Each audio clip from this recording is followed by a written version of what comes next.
Okay, hey, reviewing some of Santea's footage here. And I'm going to put it on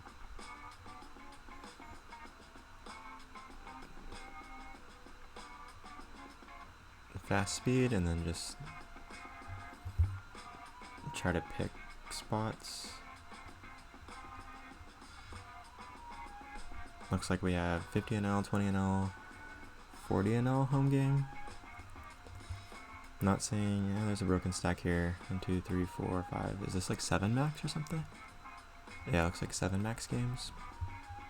Yeah, 6 max on the right. Yeah, I'm not too familiar with like this Club GG or pppoker.net. That kind of looks like an app game. Not too sure. But yeah, I mean, King 5-0 is pretty loose open. I don't know if there's like ante and stuff in this game, but I'd need to have a good read to open wider than King 8 off, I think. Looks like we ISO versus low jack here.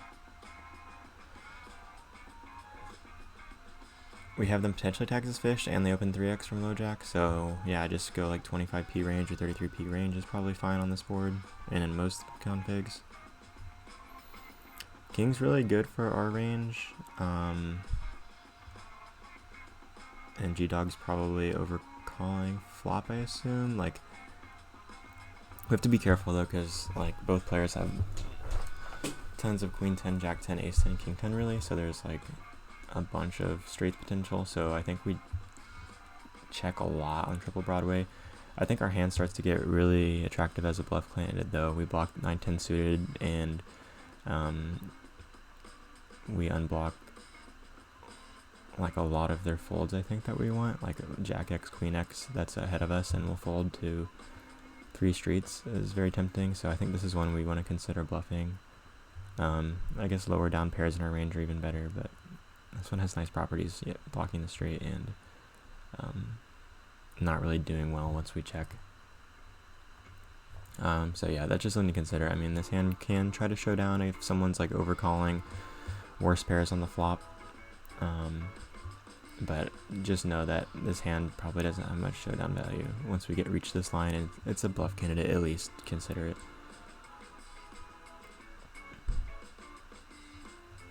Might be an interesting one to look up, actually.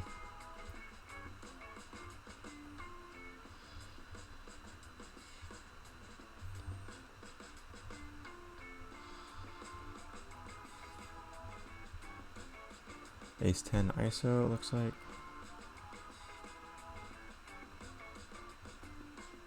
We get a cold call.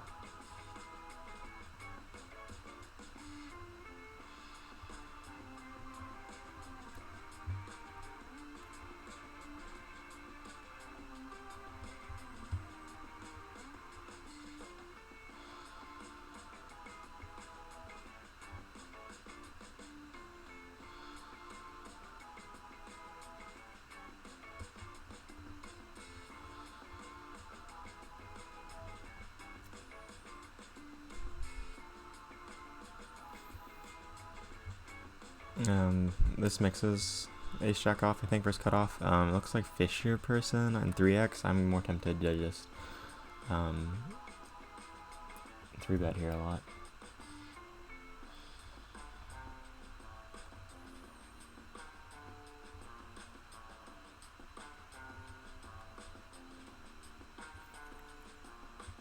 So yeah, looks like we do that.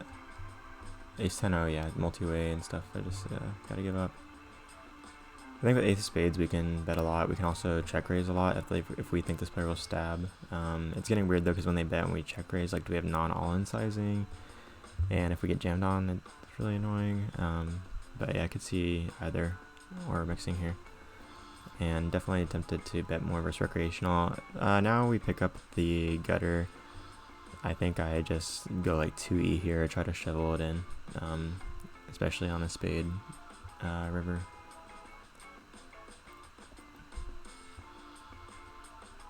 But yeah, ace jack.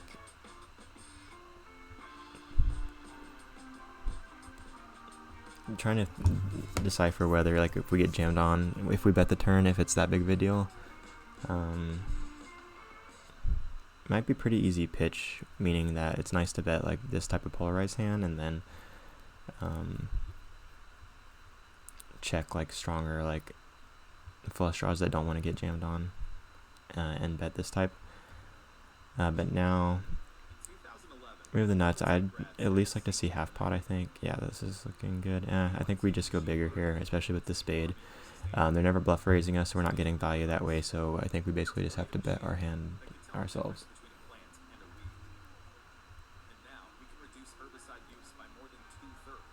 And we chop with the same suits and everything. And I'm looking at that 3-bet pot now with the 4 Broadway, and their undergun is supposed to range donk actually.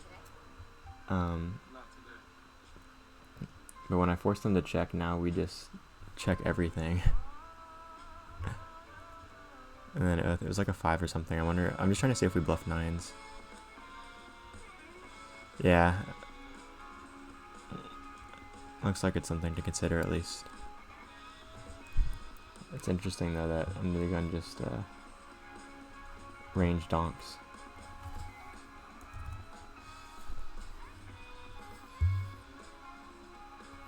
Yeah, if I give them 33, they're supposed to do this after calling. It's really strange. And definitely not happening in practice. So we're supposed to range check turn if we don't let them donk. Not much going on here. I keep forgetting about this 4th table on the right, so if I miss anything, that's my bad.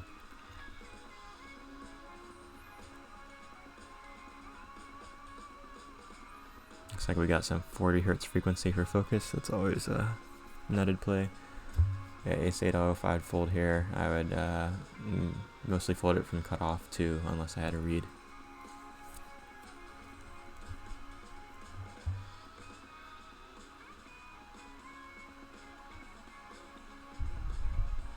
But the game seemed decent. This table looks good. 50 NL table has you have good position here.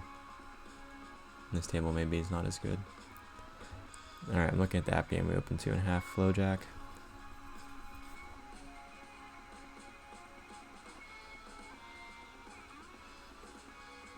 Yeah, I think our hand mixes. Are they half stacked? Then I just pure call. Yeah, that looks good. Because there's no, the sizings get weird to play any 4 bets, and you probably don't want to bluff versus EP like fish that doesn't bluff enough. So I just pure call this, and it's gonna be hard for me to fold this. I think they check back, and the question is like, do we want to block ourselves? I think we probably do. I just don't expect them to bluff enough, and we don't really want to face a jam. I think if we just go like 10 and then fold a jam, that's probably a good play with our hand.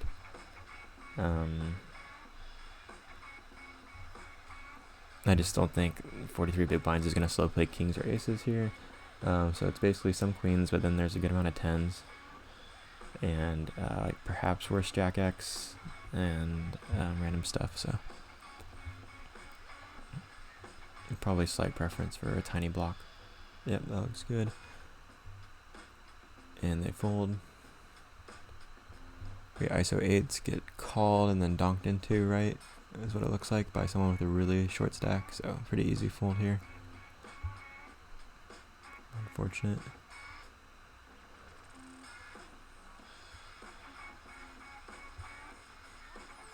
Dang. I chop.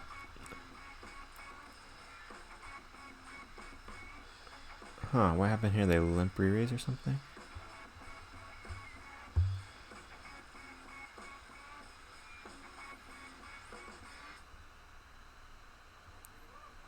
Alright, we have some opens now, it looks like.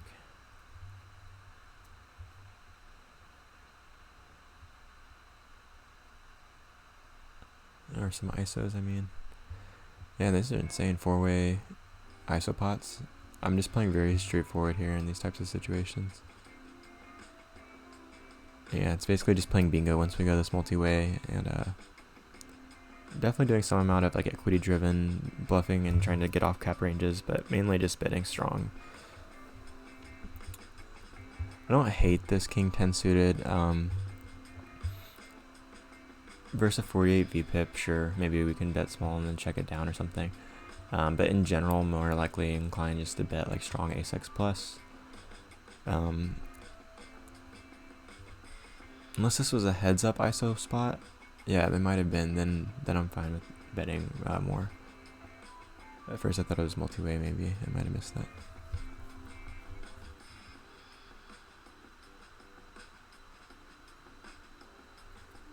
Yeah, definitely just gonna pure ISO this. Yeah, like 4x is good, I think.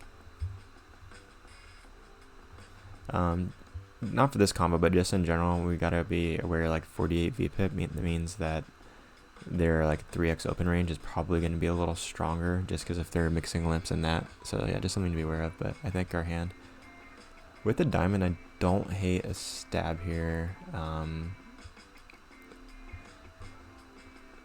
And checking down is also fine. I think we're just a little high up and we can bluff like other types of hands. Like we'll have gutters here, OESDs, and it also have worse showdown. So I think Queen King is fine to just put in a check down line and lose the ace high and like pocket fives a ton. Nice, we got kings and aces. Let's go. Yep, so tricky ace king.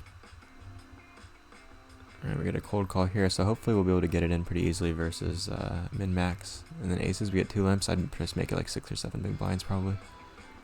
That looks good. 5, 5, 6. You can go either way with kings, you know. Kings is a hand you can mix in some checks. I don't hate just going small though. 25% here, and then they should probably jam a decent amount and then turn and just get it in. It really depends just on like their stabby tendencies. They cold called, so they probably have a decent amount of over pairs and like strong Broadway, so that does make one argument for checking. Aces we take down, unfortunately. Oh, we went multi-way. If we went multi-way, I'd probably, yeah, just bet more myself. Could even go smaller here, I think.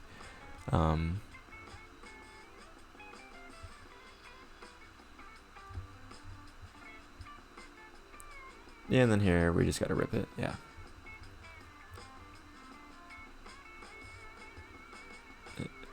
What, they have club draw or something?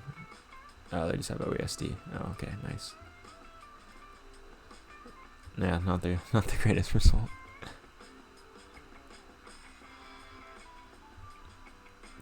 But yeah, now that I see like them cold call that, I'm definitely more inclined to like play weak like offsuit Broadways now against them, because that hand does not perform well at their stack depth. So hands like ace 10-0 and stuff are going to go up in value if they're going to get that loose with like suited wheel aces.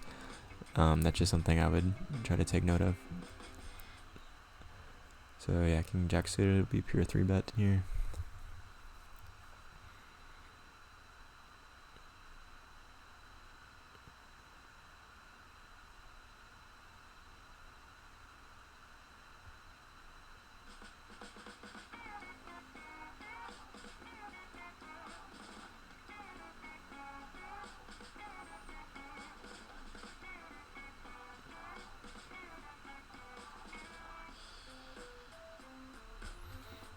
And we size up here for some reason. Maybe because Flappy Jack's in the small blind? Not sure. I don't know if I would deviate that much, but it's something you can do, I guess. Definitely an attractive spot to bet if you want, but you don't have to.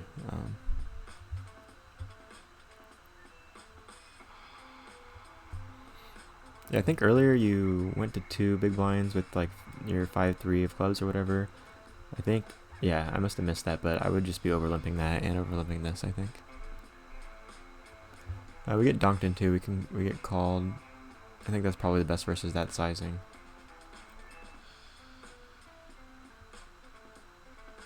Yeah. I think folds there is okay. I think flop or turn raiser is also something to consider, but don't have to.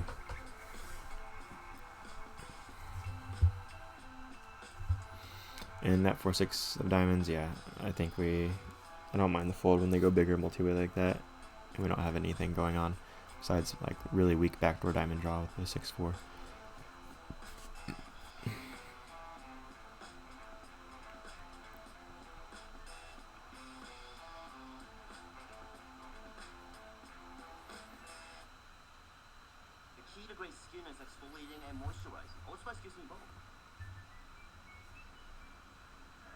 When softness and freshness matter, Downy breathes life into your laundry. Yeah, I would just ISO this. 6 looks good.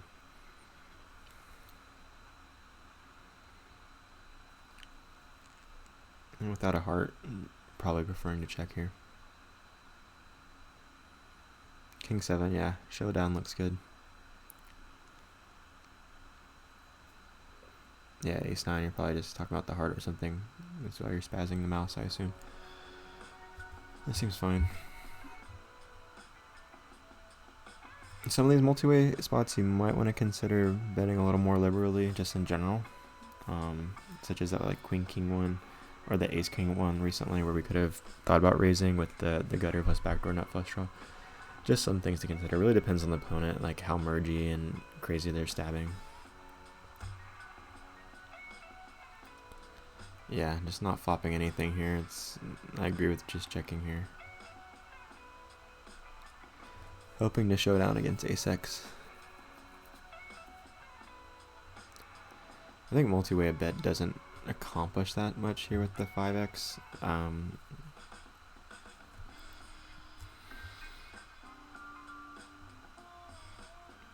I'd probably just try to take this to showdown. And if we bet now, I feel like we're just trying to bluff, but not sure what that would be. So yeah, I think check after betting turn is fine, but probably prefer to just check turn. Depends on their cold call range though. Of the 3-bet, I assume it's gonna be more just like pair dense that has us outpipped, but nice hand.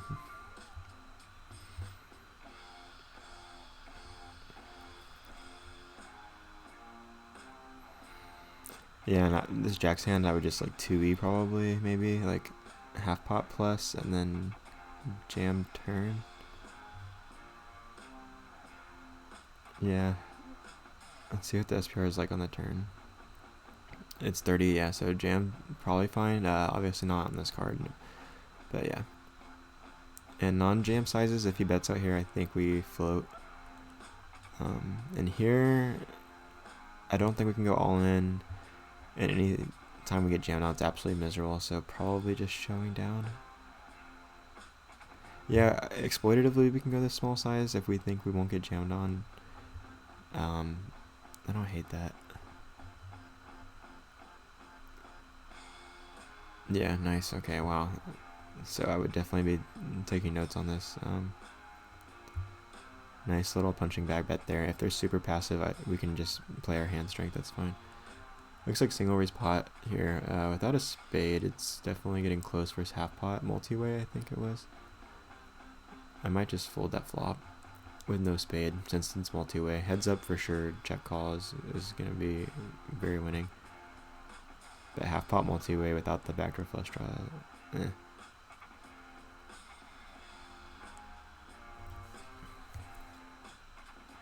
It looks like it looks like a short section. Yeah, I think overall just consider some more stabby multi-way. The 9s hand was really interesting if we should bluff that, and then the ace-5 hand with betting the turn is also super interesting. Because it's definitely getting thin mergy, but if these people have super high V-pips and are sticky, then I kind of like it, and if they're not going to bluff river, then we can just show down and gain some EV versus just like weird draws or like overs. So that was a nice play. But good stuff, man.